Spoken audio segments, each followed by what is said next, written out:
Thank you, Alvin. The movement of hostility to Jews in both word and deed, from the fringes to the mainstream, to cite the call for papers, has shattered American Jewish complacency. And I think many understandably feel the need to debate, as we've just seen, whether the greater threat comes from right or left. And I think that might be, however, a question mal posée. The alt-right is definitely murderous as well as racist, but the outre spectacle of assault rifles, swastikas, and flaring torches may blind us to the fact that some of its views have deep roots in Western thought, from which the left also draws sustenance. Consider the following statements. Since it would be altogether too absurd that a blasphemer of Christ should exercise authority over Christians, we forbid that Jews be preferred for public office. That's the famous 12th Lateran Council of 1215. We are unable to favor this movement. We cannot prevent the Jews from going to Jerusalem, but we could never sanction it. Pope Pius X to Theodor Herzl, 1904. The Jewish people are not a people with a temporal destiny or political destiny, but exist as an example to all of their heavenly destiny. Arab Christian Memorandum on Palestine, 1967. And finally, as we've heard several times, Jews will not replace us, Charlottesville, 2017. Now, what do these four statements, so widely separated by time, culture, and geography, have in common? The answer, I think, is supersessionist thinking. Supersessionism, the assertion that Christianity, or true Israel, replaces Judaism, physical Israel, as heir to the divine covenant, in combination with St. Augustine's doctrine of witness, according to which the deicides were to be preserved but subjugated as proof of Christian truth and triumph, shaped policy toward the unbelievers throughout the long Jewish Middle Ages. It should have ceased to be relevant in the social and political realm after the doctrines of toleration and increasing relegation of the religious to the private realm opened the door to Jewish integration into modern society. It should finally have ceased to be relevant theologically by the end of the 20th century, as the major Western Christian denominations repudiated anti-Judaic teachings. And yet, the paper argues, the legacy of supersessionist thinking continued to play a large role in emergent anti-Semitic thinking and general attitudes toward the Jews, and both metaphorical and literal supersessionist thinking have resurfaced in contemporary anti-Semitic discourse. As the IRA definition famously puts it, anti-Semitism is often used to blame Jews for why things go wrong. For anthropologists, dirt is matter out of place. For anti-Semites, things go wrong when Jews are out of place. The complaint of modern anti-Semitism, as the late Richard Levy argued, involves not just presence, but power, and therefore demands a solution, not just attitudes, but action. And here's the link to the contemporary. Longitudinal studies of American anti-Semitic attitudes since 1964 demonstrate not just that secular justifications have replaced religious ones, but also that stereotypes about excessive Jewish power have replaced those of Jewish ethical failings as the driver of hostility. So my hypothesis involves a persistent anxiety over the proper place of the Jew. And what follows will be an essay in the original sense of an attempt, a series of reflections from the perspective of a cultural historian, intended to be suggestive and generative, not definitive. We're all familiar with supersession as the charge of deicide, the de-Judaization of Jesus, and the church is claimed to replace the mother religion, but there's more to it. Although the divergence of Christianity and Judaism into separate religions was a long and slow process, anti-Jewish polemic, what Rosemary Ruther, you'll hear about her more in a moment in the next panel, what she famously called the left hand of its Christological hermeneutic, was essential to the Christian community from an early stage. The assertion of Christian truth, based on the belief that was prefigured in the Hebrew Bible, depended on proving the Jewish exegesis wrong. In other words, at the heart of anti-Judaism is the construction of the Jew as a bad reader. Everything follows from that. The supersessionistic and defamatory polemics of the New Testament church fathers, employing the rhetorical strategies of the day, turned the Jewish self-critical tradition back upon itself, a faithless people that persecutes its own prophets. Thus, blindness is an additional accusation and metaphor. The inferiority of Judaism to Christianity is further defined by a series of familiar binary oppositions that fed later currents of anti-Semitism and that many of us today even still unthinkingly accept: universal, particular, letter, spirit, vengeance, mercy, law, love, carnal, spiritual, and so forth. So one practical reason for both the boldness and rhetorical harshness of the supersessionist polemic was that Christianity was actually presumptuously staking a claim it had no power to enforce. It was weak and marginal in comparison with Judaism, which enjoyed a wide following and official status in the Roman Empire. Once Christianity became the official religion of the empire, it could begin to impose the social restrictions that placed the Jews in and made visible to all their theologically mandated subjugation. So one final point, because the church fathers and their medieval successors were so confident of their ability as readers and posited a view of Judaism as static and dead, their writings engaged not real people and practices, and instead an imaginary abstraction, what Jeremy Cohen labeled the hermeneutical Jew. That tradition too would cast a long shadow. The debates on Jewish emancipation in the 18th and 19th centuries turned on the twin questions of whether Jews should or even could exercise equal rights with the majority. Once it had been enacted, controversy focused on the consequences. And obviously, in light of the Holocaust, we tend to focus on racism, but we should stress that wasn't the rule even in the German lands. Rather, what united anti-Semites across the continent was, again, to refer to Richard Levy, a desire to undo perceived illegitimate Jewish empowerment. The central claim, or rhetorically motivating charge, was that the Jews were about to take over or had already done so. After all, Wilhelm Marr, who coined the term, entitled his 1879 book, The Victory of Judaism over Germandom. That same year, Prussian court chaplain Stucker declared, having failed Christ, they have lost their divine course. They now worship the idol of gold, having forsaken the path of God. The Jews, he said, use the power of capital and the power of the press to bring misfortune to the nation. Again, quoting, Israel must renounce its ambition to become the master of Germany. The following year, historian Heinrich Streichke summarized the fear and predicted the future. Our country is invaded year after year by multitudes of assiduous pants-selling youths from the inexhaustible cradle of Poland, whose children and grandchildren are to be the future ruler of Germany's exchanges and Germany's press. Farther west, Edouard Drumont entitled his best-selling 1,200-page diatribe, Jewish France, in 1886. But already in 1845, Alphonse Toussaint had preceded him with The Jews, Kings of the Epoch. In Hungary, where the liberal establishment had encouraged modularization of the Jews as both a matter of principle and a means of increasing the national clout in the Habsburg Empire, anti-Semites worried it would have the opposite effect, dissolving or extinguishing a distinct national identity. And finally, in Poland, as Joanna Beata Michlitz has argued, the exclusion of the Jew as what she calls the threatening other was absolutely central to, rather than incidental, to the formation of ethno-nationalism. And of course, as we know, some complained that Jews refused to assimilate, while others felt they were doing so too well, adapting to modernity without relinquishing their distinguishing habits. As I say, you can take the Jew out of the ghetto, but not the ghetto out of the Jew. And the fear, we should make clear, involves not just domination in the sense of economic control or prevalence in institutions, but rather the fear that the Jews would contaminate the majority population with their ways of thinking. This is something that distinguishes anti-Semitism from other forms of bigotry and racism.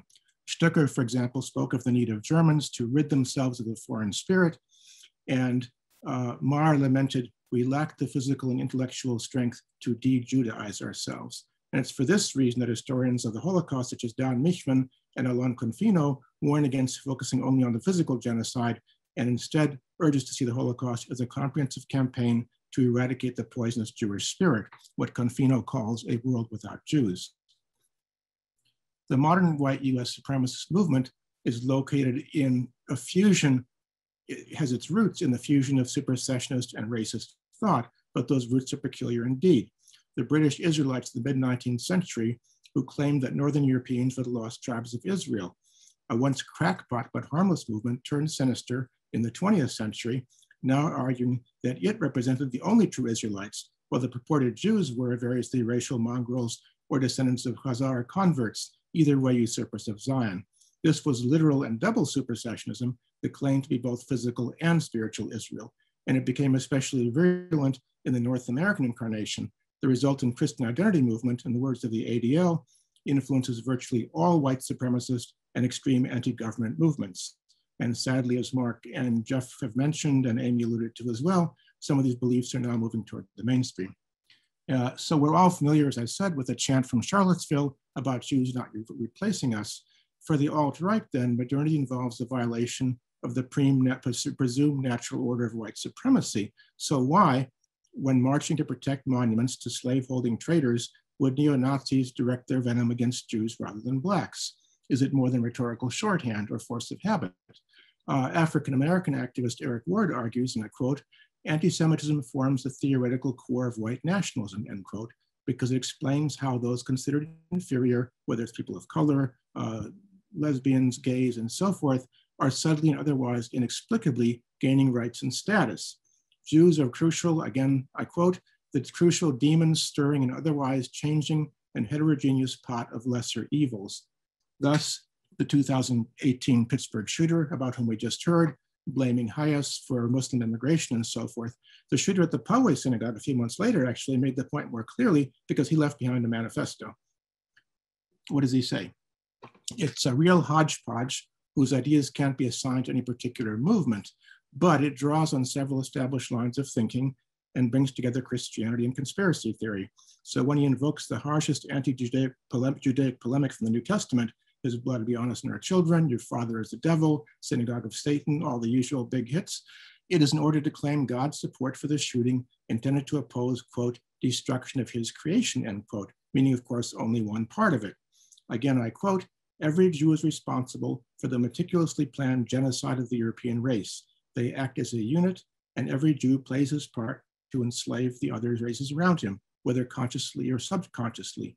Along with a litany of grievances, usury, control of the press, communism, pop culture, sexual perversion, ritual murder, we find, quote, "mass immigration to replace the European race," end quote. And then later, he begins with derogatory terms for Blacks and Latinos, which I will not use. He says they are useful puppets for the Jew in terms of replacing whites. Of course, they aren't intelligent enough to realize the Jew is using them. So we now come to a congeries of contemporary topics that I might group under the heading of new anti-Semitism, which we commonly understand to involve Zionism and Israel. I think the most striking thing for many of us about this cluster is really both the obsessive focus and the vitriolic anger. Explanations are legion. I have nothing to add here, but I would like to suggest one contributory factor.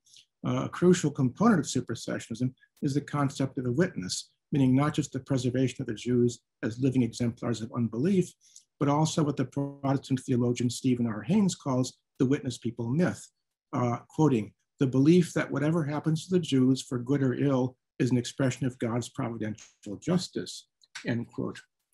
According to this doctrine, the Jews are an important but also an ambivalent sign, for, again, to quote, "the witness people myth and Christian anti-Judaism are inseparable but not identical," end quote. So depending on the circumstances, it may predispose Christians to view Jews with hostility or with favor. But the common trait is this continual attention to the Jewish fate. And then finally, Haynes notes that whereas Zionism was supposed to restore Jews to normal peoplehood, end quote, the emergence of the Jewish site has only revivified the witness people tradition among influential Christians, end quote. And he makes clear it's not just for the faithful, because this is what he sees as, quote, "a deep structure of the Christian imagination," end quote, that, again, to quote, "often pre-critically and unconsciously informs ideas about Jews among persons who share a cultural heritage or worldview." In other words, Western culture. So in the course of a little more than half a century, the major Christian denominations have actually abandoned supersessionism. They managed to repudiate the doctrine and its anti-Semitic consequences while maintaining fidelity to Christian witness by proclaiming faith in Christ and simultaneously affirming the enduring Jewish covenantal relationship with God that they both worship. And explicitly, even crudely supersessionist thinking has remained more prominent in some Palestinian Christian rhetoric, as when the Sabeel Ecumenical Liberation Theology Center of Jerusalem in Easter 2001 notoriously spoke of the Israeli government crucifixion system operating daily and turning Palestine into one huge Golgotha. Nominally more sophisticated supersessionist thinking was on display in the 2009 Palestine Kairos document, in which a group of Christian Palestinians, this is their self-description, denounced the occupation on theological grounds. The reaction to the Reformed Jewish leadership was very sharp, above and beyond noting the one-sided nature and historical distortions of the manifesto. They expressed a grave concern that it, in tried and true form, presented Judaism as superseded and, in quote, a dead letter. And ironically, they said, it denied, I quote, the applicability of scriptural texts, historical presence, and theological discourse to justify the existence of a Jewish state, end quote, while doing exactly that in making the case for a Palestinian state. So in surprise and deep disappointment, they warned their interlocutors among the American churches that the embrace of such a document risks undoing decades of rapprochement, in effect stating that Judaism had no validity as a religion and that centuries of both Jewish culture and Jewish suffering had been for naught. In fact, as many of you know, major religious bodies such as the World Council of Churches still actively promote the document. So clearly it's easier to repudiate supersessionism as an abstract doctrine than to free oneself of supersessionist thinking. I want to turn then to the call to action, US response to the Kairos Palestine document by Kairos USA, because I think it's revealing. It begins with, quote, a confession of sin to Palestinians, end quote, for having failed to be sufficiently critical of Israel and of US support for the Jewish state. The document takes pains to denounce both supersessionism and anti-Semitism that resulted from it, without, however, challenging the centrality of that replacement theory in the original document, or even alerting the reader to the fact that it was present there.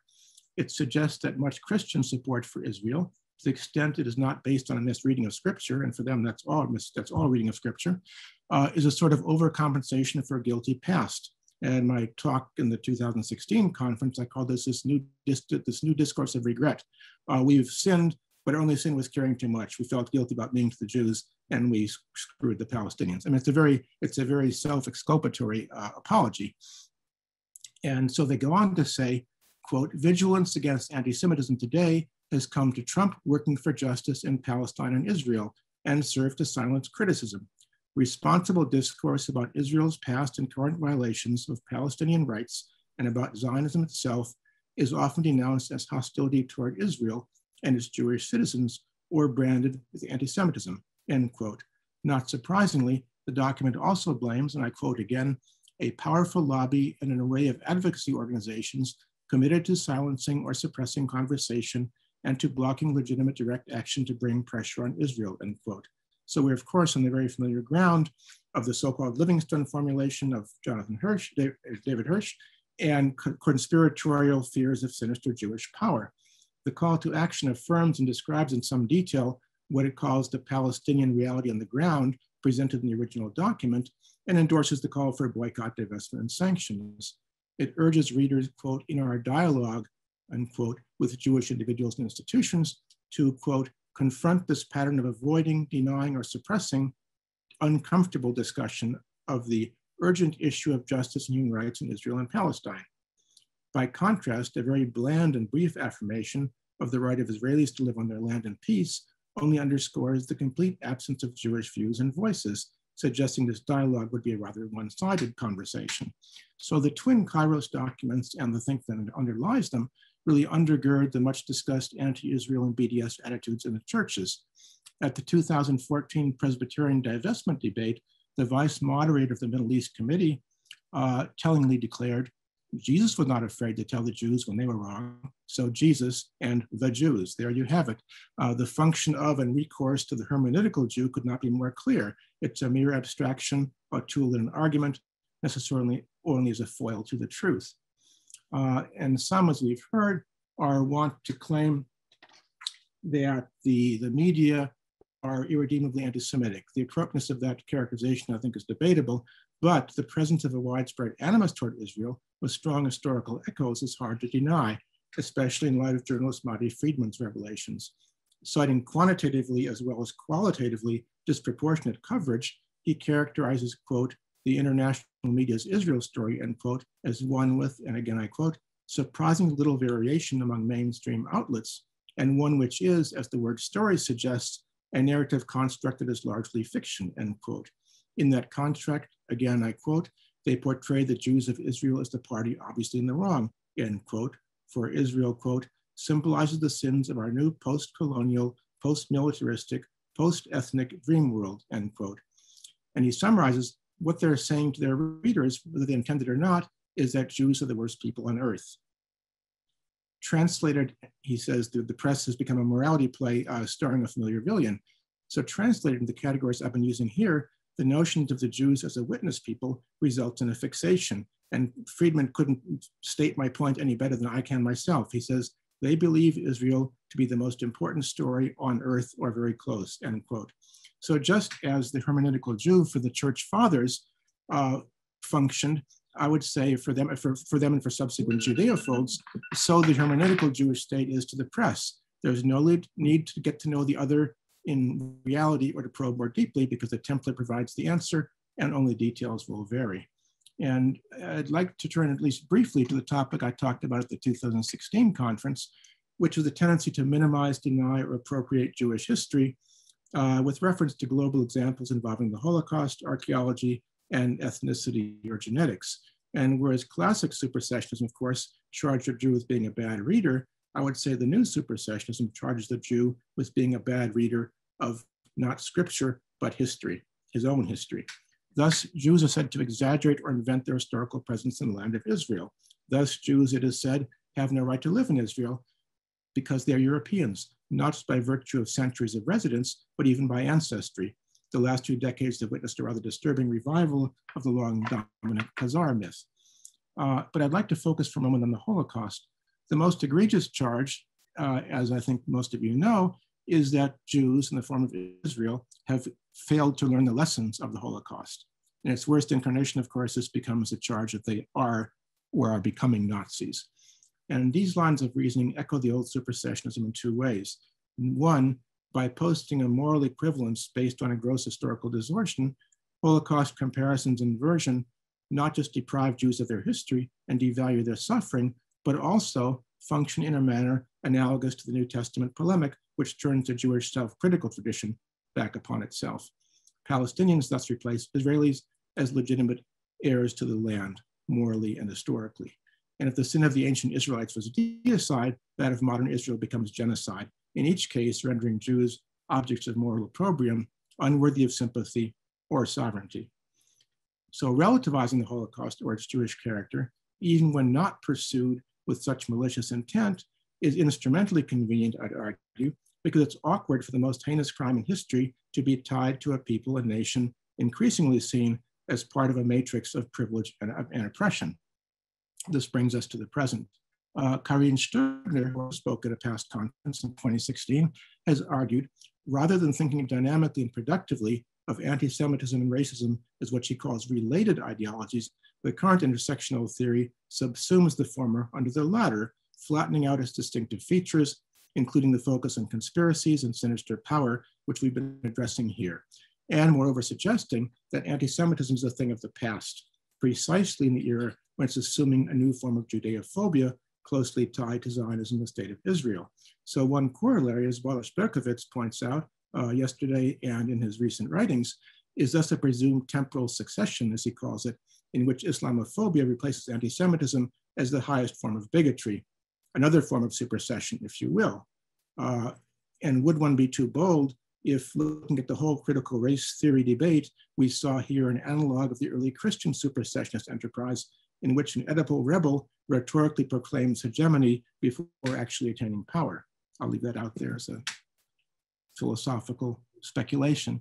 And because race in the new academy is seen through the America-centric binary frame based on color, though now treated as what Balash calls a de-essentialized historical concept, Jews in their situation are further erased or diminished by being forcibly assimilated to whiteness, which happens to be, of course, the realm of power, which could actually reinforce his anti-Semitic stereotypes, as several scholars have pointed out. And thus Berkowitz argues, I quote, Jewishness functions as a kind of whiteness amplifier, end quote, for whereas other, quote, minority subgroups are absorbed into the larger category of whiteness and add nothing significant to it in the process, Jews are understood as vectors and perpetuators of whiteness, end quote.